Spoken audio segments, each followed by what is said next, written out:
இந்த கூட்டம் வந்து நயன்தாராவுக்கும் கூடும், மற்ற நடிகைகளுக்கும் கூடும். ரசிகர் மனப்பான்மையில தான் வந்தாங்க, யாருமே தொண்டர்கள் இல்லை. விஜய்க்கு கூடுகிற கூட்டம் அத்தனையும் ரசிகர்கள் தான். இளையராஜாவோட முதல் ரெக்கார்டிங் அப்ப கரண்ட் கட் ஆஃப் ஆச்சுன்னு நினைக்கிறேன், எனக்கு if I am not wrong. So இதெல்லாம் வந்து பெருசா இது பண்ணல, அவர் ரொம்ப உற்சாகமா தான் இருந்தார். ஒரு பக்கம் வந்து எம்ஜிஆர் இருக்காரு, இன்னொரு பக்கம் அண்ணா இருக்காரு, நடுவில் வந்து விஜய் இருக்காரு அப்படிங்கிறது பார்க்கும்போது கொள்கை தலைவர் தனியாக போயிட்டாங்கல்ல. தமிழக முதலமைச்சர் ஸ்டாலினுக்கு வந்து கூட்டம் கூடல, தாவேகா தலைவர் விஜய் அவர்களுக்கு அதிக கூட்டம் கூடுது அப்படின்றது கம்பேர் பண்ண வரீங்க. பணம் கொடுத்தும் கூட்டம் கூடலங்கிறது தான் உண்மை. இப்போ காமராஜர் வந்து ஒரு நல்லாட்சி பண்ணாங்களா இல்லையா, நல்லாட்சி கொடுத்தாங்களா இல்லையா? இப்ப நடக்கிற ஆட்சி என்ன? காமராஜர் அளவுக்கு ஒரு நல்லாட்சியா இருக்கு, ரொம்ப மோசமான ஆட்சி நடக்குது. களத்துல தாவேகாவுக்கும் திமுகவுக்கும் போட்டி, சமூக வலைதளங்கள்ல நாம் தமிழருக்கும் தாவேகாவுக்கும் போட்டியா அப்படி எடுத்துக்கலாமா? தொடர்ந்து இன்னமும் உங்க பின்னணியில வந்து பாஜக இருக்கு, நீங்க வந்து RSS உடைய ஒரு ஆளு, ஆடிட்டர் குருமூர்த்தி தான் உங்களை வந்து இயக்குறாங்க அப்படின்னா சொல்லப்படுது. யார் சொல்றாங்க? தமிழக மக்கள் விரும்பும் தங்கமயில் இப்போது சென்னை ஆவடி மற்றும் கீழ்கட்டளையில் கோலாகல ஆரம்பம். செப்டம்பர் 21ஆம் தேதி 2 புதிய கிளைகளின் திறப்பு விழா கொண்டாட்டம். ரஷ்ய எழுத்தாளர் ஆண்டன் செக்கோவின் பேச்சாளர் மாப்பிள்ளையும் அப்பாவும், ராஜதந்திரி, முதல் வகுப்பு பயணிகள் உள்ளிட்ட சிறந்த கதைகள் இப்போது ஆடியோ ஃபார்மேட்டில் விகடன் பிளேயில். இப்போவே விகடன் ஆப்பை டவுன்லோட் பண்ணுங்க, செக்கோ கதைகளை கேளுங்க. விகடன் நேயர்களுக்கு வணக்கம். இன்றைய சிறப்பு நேர்காணல்ல தமிழக வெற்றி கழகத்தின் கொள்கை பரப்பு பொதுச் செயலர் திரு அருண்ராஜ் IRS அவர்கள் தான் அவங்க கூட இருக்காங்க. சார் வணக்கம். வணக்கம். எப்படி இருக்கீங்க? நல்லா இருக்கேன். ஒரே உற்சாகமா இருப்பீங்கன்னு நினைக்கிறேன். நிச்சயமா. உண்மையை சொல்லணும்னா நாங்க எதிர்பார்த்ததை விட மக்கள் ஆதரவு, மக்கள் திரள் வந்து ரொம்ப அதிகமா இருந்தது. இது ஒரு எக்ஸ்ட்ராடினரி, இது ஒரு ஃபினாமினன். இவ்வளவு மக்கள் திரள் தன்னெழுச்சியா வந்தது வந்து கடந்த 2-3 டெக்கேட்ஸ்ல இல்லாத ஒரு தன்னெழுச்சியை பார்க்க முடிஞ்சது.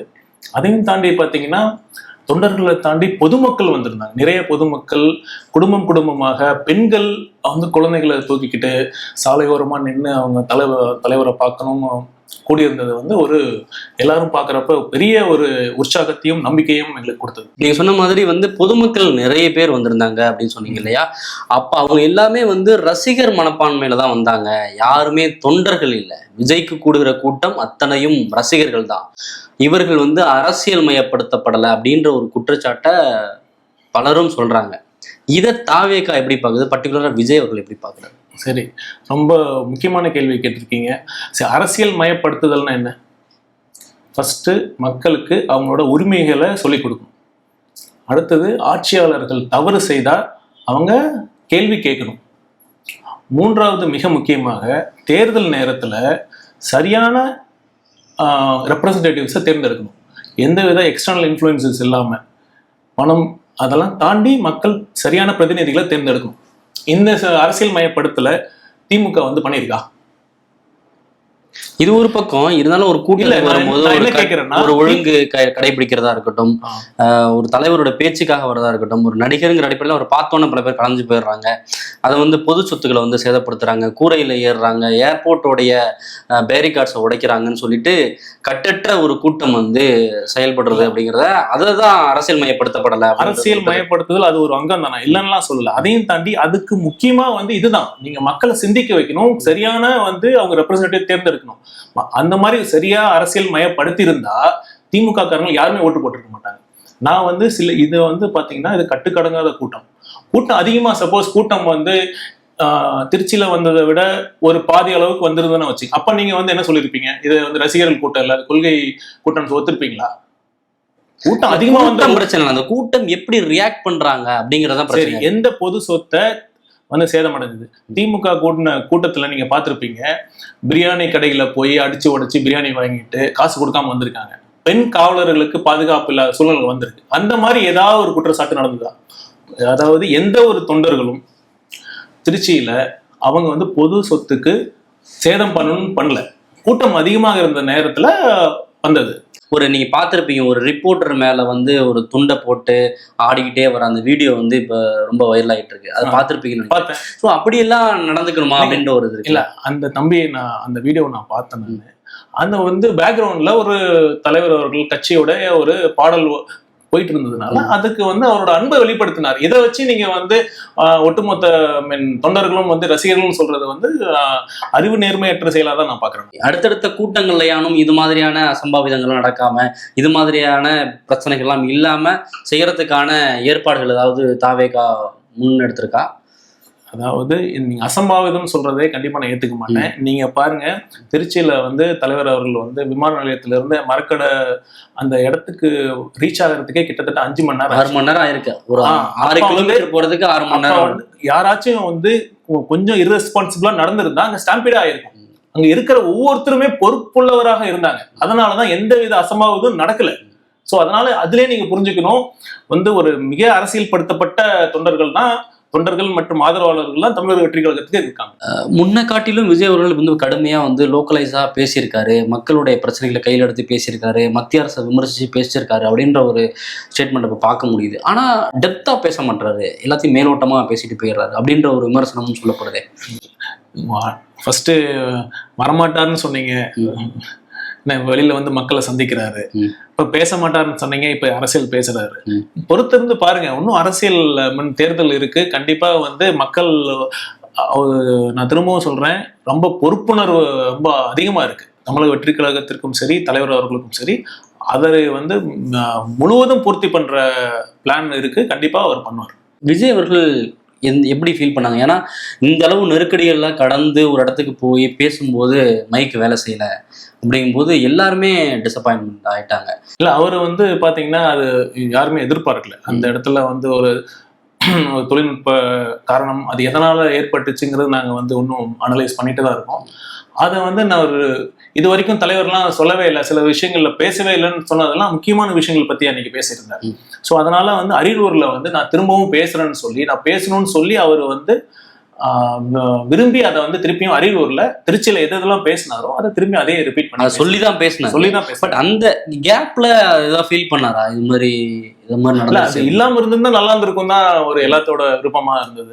ஏன்னா மதுரை மாநாடுல வந்து ஆரம்பிக்கிறதுக்கு முன்னாடி அந்த கொடிக்கம்பம் சாங்ஸா இருக்கட்டும், இந்த பரப்புரையில முதல்ல வந்து மைக்கு வேலை செய்யாம போனதா இருக்கட்டும், இதெல்லாம் வந்து ஒரு எப்படி எடுத்துக்கிட்டாரு அப்படின்றதா? இல்ல, அவர்லாம் ரொம்ப ஸ்போர்ட்டிவா தான் எடுத்துக்கிட்டாரு. நீங்க கேட்டதுனால டக்குன்னு எனக்கு ஞாபகம் வருது, இளையராஜாவோட முதல் ரெக்கார்டிங் அப்ப கரண்ட் கட் ஆஃப் ஆச்சுன்னு நினைக்கிறேன், எனக்கு if I am not wrong. So இதெல்லாம் வந்து பெருசா இது பண்ணல. அவர் ரொம்ப உற்சாகமா தான் இருந்தார். அது வரத்துக்கு முன்னாடியே மக்களை சந்திக்கணுங்கிறது அது ரொம்ப பிடித்த விஷயமா இருக்கு. அதனால வந்து ரொம்ப உற்சாகமா தான் இருந்தார். இப்போ விக்கிரவாண்டி மாநாடு, அதுக்கடுத்து மதுரை மாநாடு, இப்போ திருச்சி தேர்தல் பரப்புரை அப்படின்னு சொல்லிட்டு 3 விதமான முக்கியமான விஷயங்களை வந்து தாவேகா வந்து களத்துல முன்னெடுத்திருக்கு. இதுல இருந்து தாவேகா லேர்ன் பண்ணிக்கிட்டது என்ன? ஏன்னா அப்பதான் முதல் முறையா தேர்தல் களத்துக்குள்ள வர்றீங்க.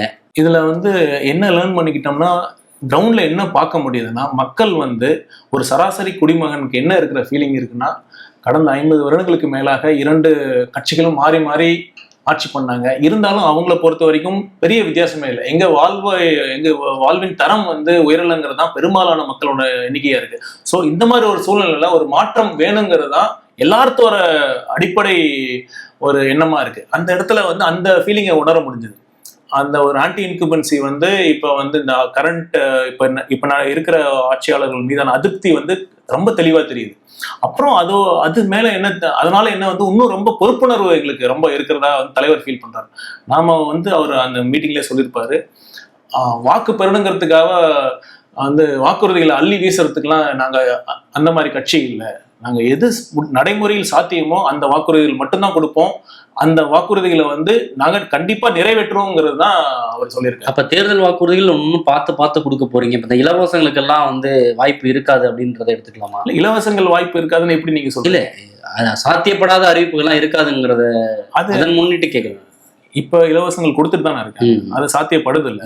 அதெல்லாம் அது இல்லாம நான் வந்து வானத்தை வில்லா வளைச்சிடும் அந்த மாதிரிலாம் இல்லாம நடைமுறைக்கு எது சாத்தியமோ, வளர்ச்சிக்கு எது சாத்தியமோ, அனைத்து தரப்பு மக்களுக்கும் வந்து எது தேவையோ அதை உணர்ந்து ஒரு சிறந்த ஒரு தேர்தல் வாக்குறுதியா தான் இருக்கும். மதுரை மாநாட்டுல பார்த்தோம்னா எம்ஜிஆர் அவர்களை ரெப்ரசென்ட் பண்ணி பேசினாரு, விஜயகாந்த் அவர்களை ரெப்ரசென்ட் பண்ணி பேசினாருன்னு சொல்லிட்டு இங்க வந்து பார்த்தோம்னா ஜெயலலிதா பாணியில செய்வீர்களா அப்படின்னு சொல்லி கேட்டாங்க. இதெல்லாம் திட்டமிடப்பட்ட ஒண்ணா இல்ல யதார்த்தமா நடந்த விஷயமா?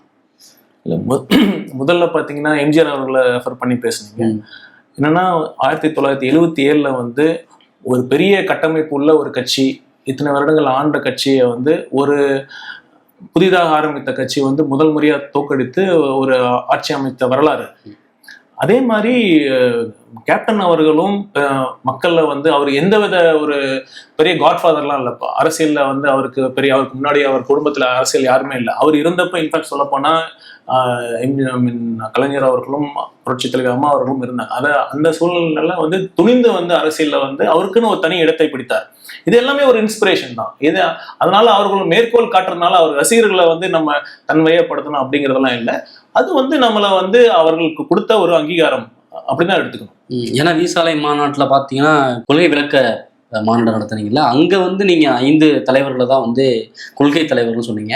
அதுக்கடுத்து மதுரை மாநாட்டுக்கு வர்றீங்க, அங்கே வந்து பார்த்தோன்னா எம்ஜிஆரையும் அண்ணாவையும் கொண்டு வரீங்க. ஏன் அப்போ கொண்டு வராத எம்ஜிஆரையும் அண்ணாவையும் இங்கே வந்து முன்னிறுத்துறீங்க? இல்லை, இவங்க எல்லாருமே தமிழ்நாடோட பொது சொத்து தான். இப்போ பார்த்தீங்கன்னா ஏன் பயன்படுத்துறீங்கன்னு கேட்கல. முதல் மாநாட்டில் பயன்படுத்தாம ஏன் 2வது மாநாட்டில் கொண்டு வரீங்க? அதுக்கு பிறகு அனலைஸ் பண்ணி இவங்களை வந்து கொண்டு வந்தாதான், இவங்களை கையில் எடுத்தாதான் அதிகமான வந்து வாக்குகளை பெற முடியும், இப்படி ஏதாவது ஸ்ட்ராட்டஜி இருக்கா? இல்லை, இது இரண்டுமே அண்ணா அவர்களும் எம்ஜிஆர் அவர்களும் கொண்டு வந்த நோக்கம் என்னன்னா, மதுரை மாநாட்டில் வந்து எம்ஜிஆர் அவர்களையும் அண்ணா அவர்களையும் வந்து முன்னிறுத்தினது காரணம் என்னன்னா, தமிழக அரசியல் வரலாற்றில் பார்த்தீங்கன்னா 2 முக்கியமான வருஷம் பார்த்தீங்கன்னா 1967 மற்றும் 77. அந்த 2 வருடங்கள்ல பார்த்தீங்கன்னா ஏற்கனவே வந்து ஒரு பாரம்பரியமா ஆட்சி பண்ண ஒரு கட்சியை வந்து ஒரு புதிய ஒரு சக்தியை வந்து அவங்கள தோற்கடித்து ஆட்சிக்கு வந்தாங்க.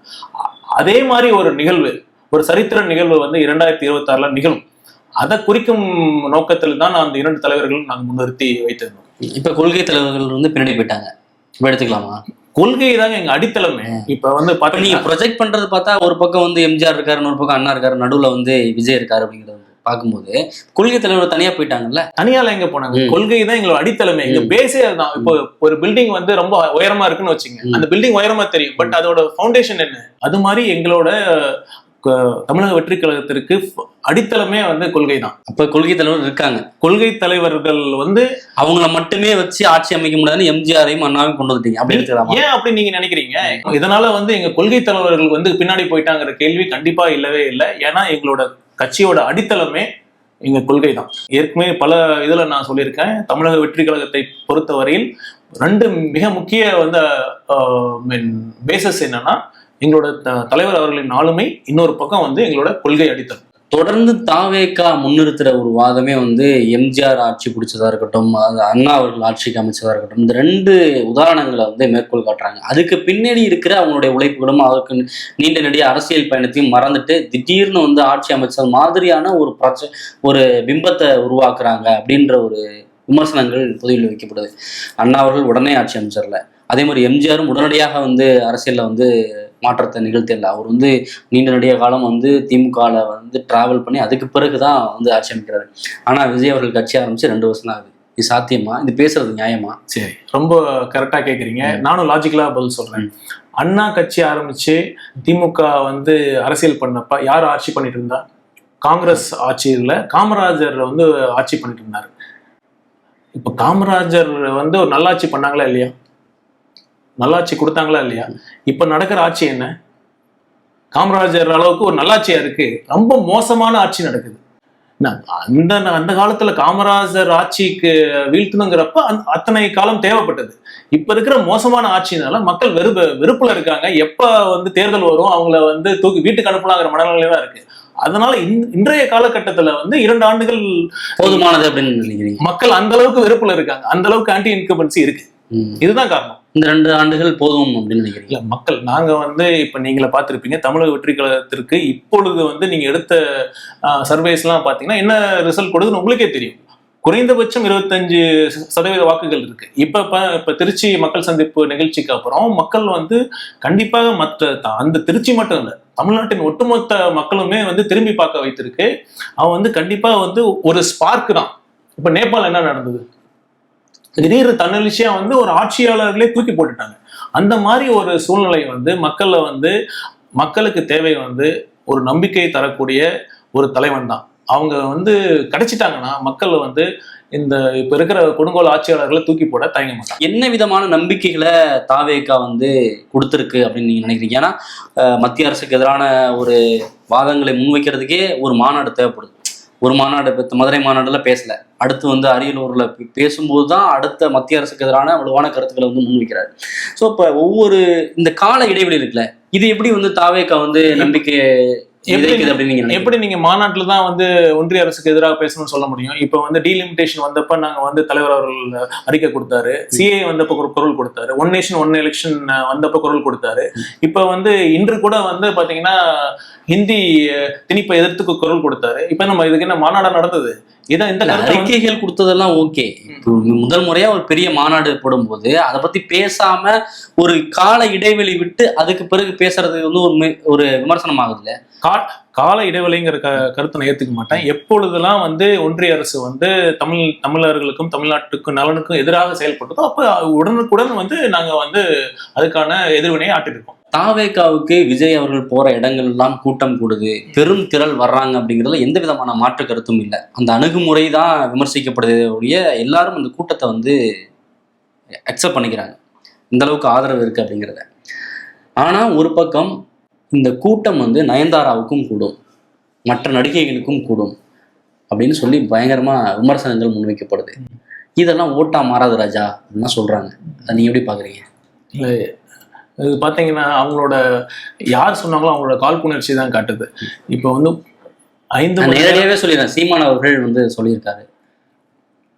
இல்லை, நாங்கள் வந்து அவர் கூறும் கருத்துக்களுக்கு ரியாக்ட் பண்ணுறதுக்கு வந்து உடன்பாடு இல்லை. நாங்கள் எங்களோட ஸ்டாண்டில் ரொம்ப கிளியராக இருக்கோம். எங்கள் அரசியல் எதிரி திமுக மற்றும் எங்கள் கொள்கை பொருட்டாவே நினைக்கல. இல்லை,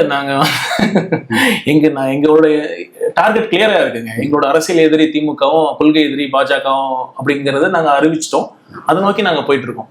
இடையில இந்த மாதிரி காழ்ப்புணர்ச்சி காரணமாக சொல்றதை வந்து நாங்க பெருசா எங்க தலைவர் அவர்களும் அதை பொருட்படுத்தல. சீமானுக்கு விஜய் அவர்கள் மேல என்ன காழ்ப்புணர்ச்சி நீங்க அவரை தான் கேட்கணும். இல்ல, ஆரம்பத்துல வந்து என் தம்பி வராரு, நான் வரவேற்பேன் அப்படின்லாம் சொன்னாரு. இப்போ வந்து கடுமையா விமர்சிக்கிறாரு. பார்த்து எழுதுற மாணவன் வேணுமா, படித்து எழுதுற மாணவன் வேணுமா? சிஎம் ஸ்டாலின் கூட வந்து துண்டு சீட்டை வச்சுதான் படிக்கிறாரு. ஆனா விஜய் அவர்கள் வந்து பெரிய சீட்டை வச்சுட்டு படிக்கிறாங்க. எடப்பாடியும் விஜய் அவர்களும் மழை பெஞ்சா அவங்களாம் பேசவே முடியாது அப்படின்லாம் கூட விமர்சிக்கிறாரு. நான் அவர் கருத்துக்கு நான் திரும்பவும் ஒரே பதில் தான் சொல்றேன். நான் இதுக்கு மக்கள் அவர் இது மட்டும் சொல்லல, இதை தாண்டி இன்னும் நிறைய வார்த்தைகள்ல சொல்றாரு. அதுக்கு வந்து மக்கள் பார்த்துட்டு இருக்காங்க. மக்கள் அவருக்கு பதில் அளிப்பார். தாவேகா பதில் அளிக்காது அப்படி எடுத்துக்கலாம். அதுக்கு அவசியம் இல்லைன்னு நினைக்கிறேன். ஏன்னா தாவேகா வந்து தொடர்ந்து டிஎம்கேவுக்கும் தாவேகாவுக்கும் தான் போட்டி அப்படின்னு சொல்லிட்டு இருக்கும்போது சமூக வலைதளங்கள்ல நாம் தமிழருக்கும் தாவேகாவுக்கும் தான் போட்டி அப்படிங்கிற அளவுக்கு அடிச்சுக்கிட்டு இருக்காங்க. ஒரு பக்கம் உங்க சைட்ல இருக்கவங்க, இன்னொரு பக்கம் அவங்க சைட்ல இருக்கவங்க, கடுமையான மோதல் இருக்கு சமூக வலைதளங்கள்ல. களத்துல தாவேகாவுக்கும் திமுகவுக்கும் போட்டி, சமூக வலைதளங்கள்ல நாம் தமிழருக்கும் தாவேகாவுக்கும் போட்டியா அப்படி எடுத்துக்கலாமா? அவங்க ஒரு பழுத்த பழம் மேலதான் கல்லடி விடும். சோ அதனால நான் அப்படிதான் எடுத்துக்கிறேன். நாங்க வந்து அது ரியாக்ட் பண்ணுங்கிற தேவை எனக்கு படல. தமிழக வெற்றி கழகம் யாருடன் கூட்டணி வைக்க போகுது அப்படிங்கிற கேள்வி நீங்க கட்சி தொடங்கிய காலகட்டத்தில இருந்து வந்து ஒரு முக்கியமான கேள்வி எழுந்துட்டு இருக்கு. ஆரம்பத்துல இருந்து யாருமே வந்து உங்க கூட்டணிக்கு வரல, மிக பெரும் தலைவர்கள் யாரும் வந்து உங்களுக்கு ஆதரவு தெரிவிக்கல அப்படின்ற விமர்சனங்கள் வந்து தொடர்ச்சியா முன்வைக்கப்பட்டிருந்துச்சு. இப்போதைய சூழல்ல அதிமுகவில் மிகப்பெரிய குழப்பம் ஏற்பட்டு செங்கோட்டையன் வெளில வந்திருக்காரு, இன்னொரு பக்கம் டிடிவி வந்து என்டிஏ கூட்டணி வெளில வந்திருக்காரு, ஓபிஎஸ் வெளில வந்திருக்காரு. இவங்க எல்லாரும் ஒரு அணித்தரல ஒரு இடமா தாவேகா இருக்கு அப்படின்ற ஒரு பார்வை முன்வைக்கப்படுது. ஓபிஎஸ் அவருடைய பேச்சிலையும் சரி, டிடிவி அவருடைய பேச்சிலையும் சரி, தாவேகா கூட்டணிக்கான சாத்தியங்கள் இருக்கிறது மாதிரி அவங்களுடைய பேச்சுகள் இருக்கு. ஸோ அந்த கூட்டணி பேச்சுவார்த்தைகள் எதுவும் நடக்குதா? தாவேகா வந்து யாரோட கூட்டணி வைக்கும்? இதற்கான என்ன ப்ராசஸ் நடந்துட்டு இருக்கு, அதை பத்தி சொல்லுங்க. தமிழக வெற்றி கழகத்தின் நிலைப்பாட்டில் வந்து ரொம்ப கிளியராக தான் இருக்கும். எங்கள் செயற்குழுவில் வந்து எங்களோட முதலமைச்சர் வேட்பாளராக தலைவர் அவர்களை நாங்கள் அறிவித்திருக்கிறோம். எங்கள் தலைமையை ஏற்று வரும் கூட்டணி கட்சிகளுடன் கண்டிப்பா ஒரு உடன்படிக்கை இருக்கலாம்.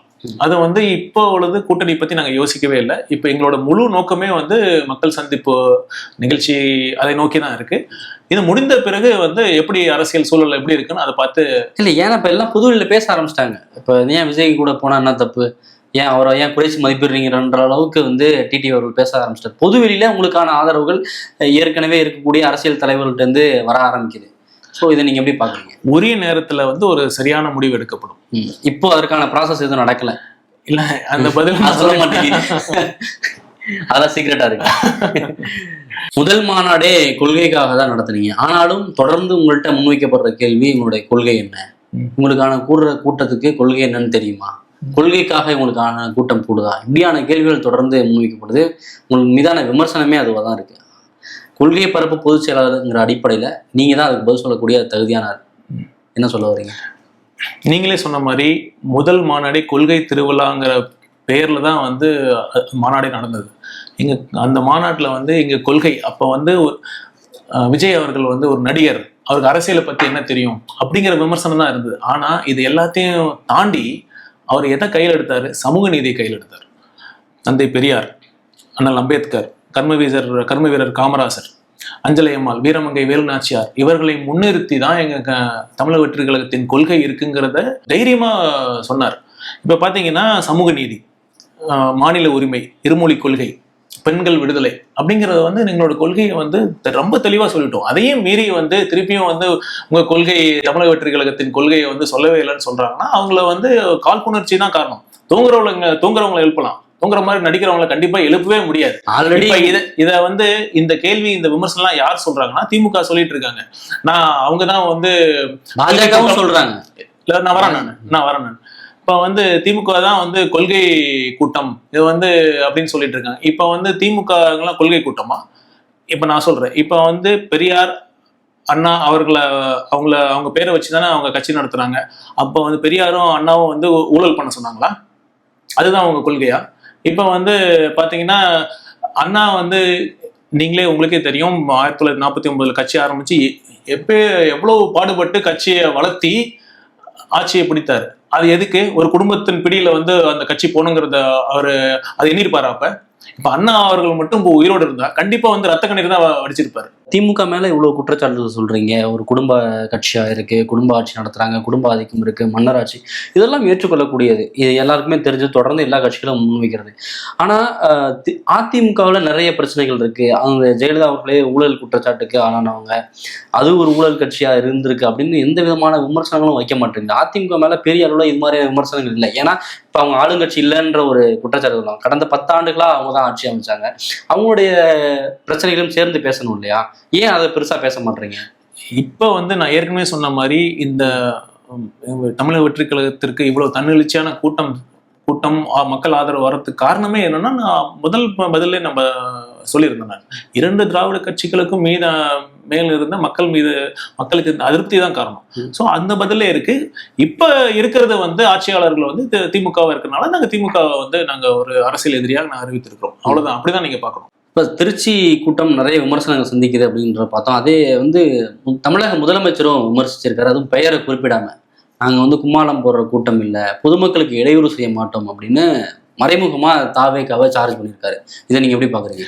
திருச்சி மக்கள் சந்திப்பு நிகழ்ச்சியில கூட்டின கூட்டம் யாரை பயமுறுத்துச்சோ இல்லையோ, தமிழக முதல்வர் அவர்களை ரொம்ப பயமுறுத்திருச்சுன்னு நம்ம கண்டிப்பா உணர்ந்துக்கலாம். பிளஸ் அது இல்லாம வந்து தனக்கு இந்த மாதிரி ஒரு மக்கள் தன்னெழுச்சியா கூடலங்கிற ஏக்கமும் அதுல தெரிஞ்சது.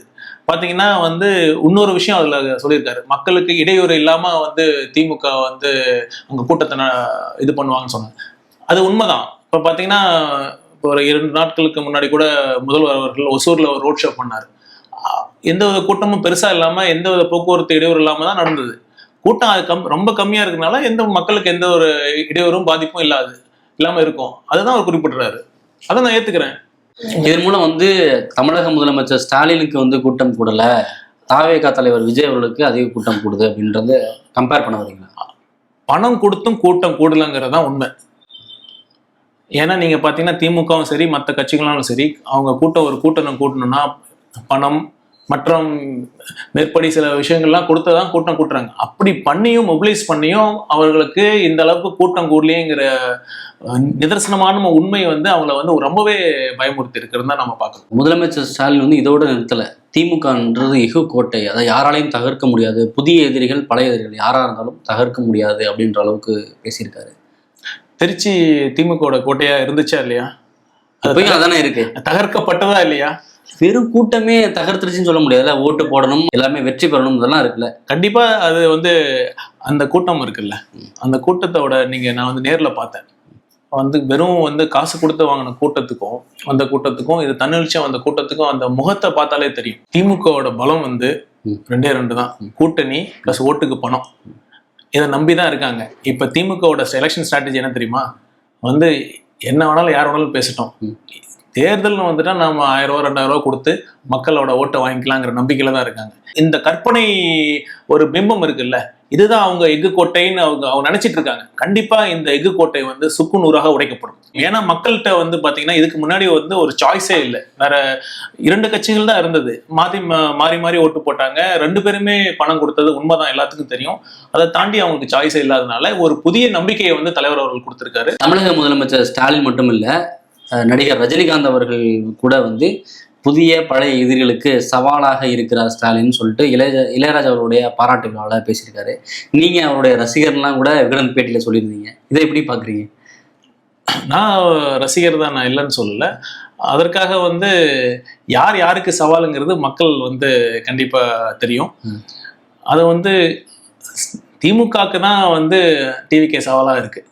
அவங்க தான் வந்து தூக்கம் தொலைத்து இதை வந்து எப்படியாச்சும் வந்து இந்த மக்கள் சந்திப்பு நிகழ்ச்சிகளுக்கு தடை போட முடியுமா அப்படின்னு நினைச்சு பயந்து அவங்க தான் சவாலா பாக்குறாங்க. எங்களுக்கு வந்து எங்களோட நோக்கம் வந்து மக்கள் போய் பார்க்கணும், சந்திக்கணும், அவங்களோட உணர்வை புரிஞ்சுக்கிட்டு ஒரு சிறந்த வந்து ஒரு நம்பிக்கையை கொடுக்கணுங்கிறது தான் எங்களோட எண்ணமா இருக்கு. இப்போ வேற என்னென்ன சவால்கள் வந்து தாவேகாவுக்கு இருக்கு? இப்போ ஏன்னா தொடர்ந்து வந்து திமுக வந்து முட்டுக்கட்டை போடுது அப்படின்னு சொல்றீங்க. அதை தாண்டி களத்துல வேற என்னென்ன சவால்கள் இருக்கு? ஏன்னா கட்டமைப்பு வந்து தாவேகாவுக்கு இல்லை அப்படிங்கிற ஒரு விமர்சனமும் முன்வைக்கப்படுது. ஒரு தலைமை இருக்கு, தலைமை மீதான ஈர்ப்பு இருக்கு, ஒரு சினிமா ஒரு கவனம் இருக்கு.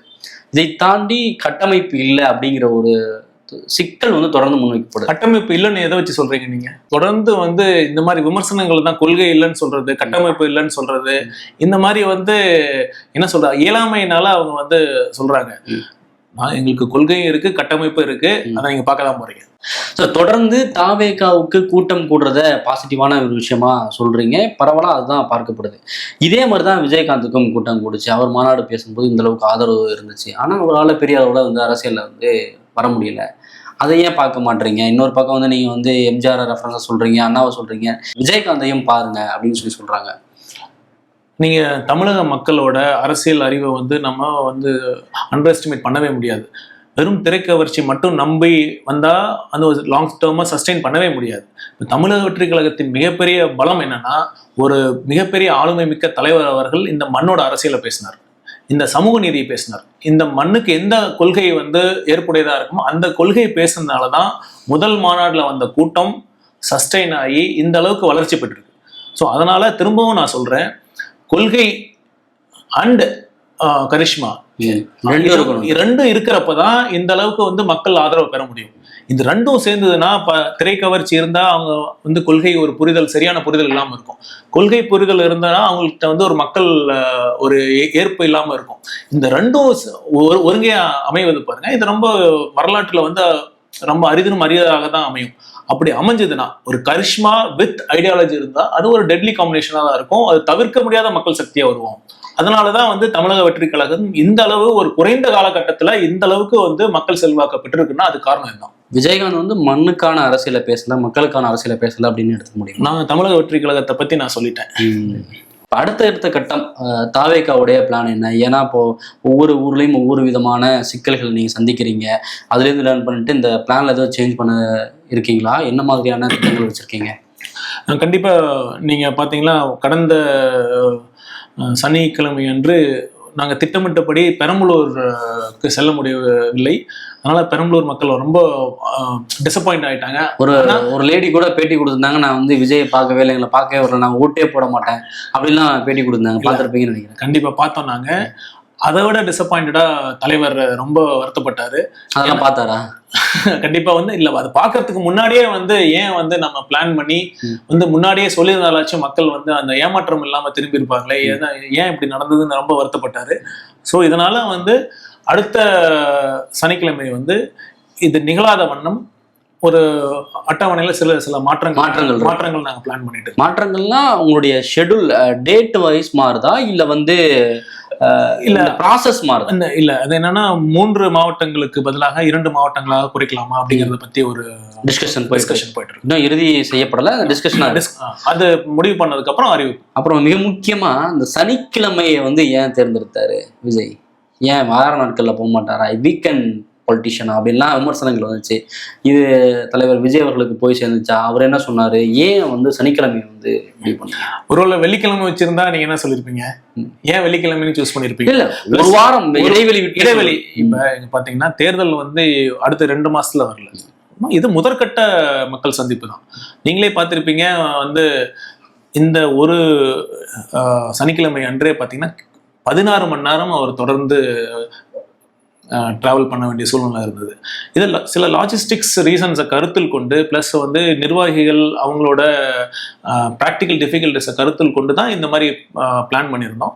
ஸோ அடுத்தடுத்த கட்டத்தில் வந்து இன்னும் வந்து மக்கள் வந்து என்ன பண்ணணுமோ அது கண்டிப்பாக நாங்கள் தமிழக வெற்றி கழகம் அது கண்டிப்பாக செய்யும். தொடர்ந்து ஒவ்வொரு மீட்டிங் நடக்கிறதா இருக்கட்டும், மாநாடு நடக்கிறதா இருக்கட்டும், அது முடிஞ்ச பிறகு ரிவ்யூ மீட்டிங்ஸ், விஜய் அதை பற்றியான கருத்துக்களை தெரிவிக்கிறது, இதெல்லாம் அந்த ப்ராசஸ் எல்லாம் நடக்குதா? தனிப்பட்ட வகையில் என்ன மாதிரியான கருத்துக்கள்லாம் விஜய் அவர்கள் தெரிவிக்கிறாங்க? இல்லை, அது எப்பயுமே இருக்கும். இந்த தனிப்பட்ட முறையில் அவருக்கு ரொம்ப திருப்தியாக தான் இருந்தது. மக்கள் அவர் மீது செலுத்துகிற அன்பை பார்த்து அவரும் நெகிழ்ந்து போயிருக்காரு. ஸோ அடுத்தடுத்து வந்து மக்களில் வந்து ஏற்கனவே இந்த பெரம்பலூர் இன்சிடென்ட் மாதிரி இல்லாமல் இருக்கணுங்கிறது இருக்கு. ஸோ அதை நான் ஏற்கனவே சொன்ன மாதிரி இந்த திட்டமிடலில் சில மாற்றங்கள் நாங்கள் பிளான் பண்ணிட்டு தான் இருக்கோம். நிறைய தாவேகா பற்றி கேள்விகள் கேட்டோம். இப்போ பர்சனலாக ஒரே ஒரு கேள்வி, நீங்கள் யார், நீங்கள் முதல் முறையாக வந்து விஜய் அவர்களை ரைடு பண்ணீங்களா அப்படின்ற ஒரு சர்ச்சைக்கெல்லாம் வந்து விகடனில் தான் முதல் முறையாக வந்து விளக்கம் கொடுத்துருந்தீங்க. டீட்டெயிலாகவே அது நிறைய பேருக்கு போய் சேர்ந்துருக்குன்னு நினைக்கிறேன்.